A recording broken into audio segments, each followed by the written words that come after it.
ஒரு காலத்தில் பூமி தாகத்தில் தவித்தது. ஆறுகள் வறண்டன. மனிதர்கள் ஒருவரை ஒருவர் குற்றம் சொன்னார்கள். அந்த நேரத்தில் மலை உச்சியில் சிவபெருமான் அமைதியாக அமர்ந்திருந்தார். தலையில் நிலா, நெற்றியில் திருநீறு. அவரருகில் தாகத்தால் தளர்ந்த ஒரு பசு.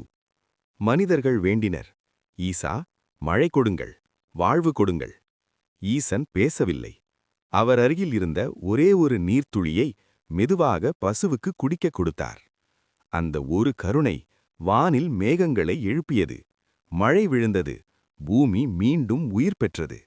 ஆச்சரியத்துடன் மனிதர்கள் கேட்டார்கள், ஒரு துளி நீர், இத்தனை பெரிய மாற்றமா? ஈசன், உலகத்தை மாற்ற பெரிய அற்புதங்கள் தேவையில்லை, சிறிய கருணை போதும். பசு அமைதியாக மூச்சுவிட்டது. பூமி நன்றியுடன் சிரித்தது. கருணை, அதுவே சிவன் காட்டும் பாதை. சிறிய கருணை செயல்களே உலகத்தை மாற்றும்.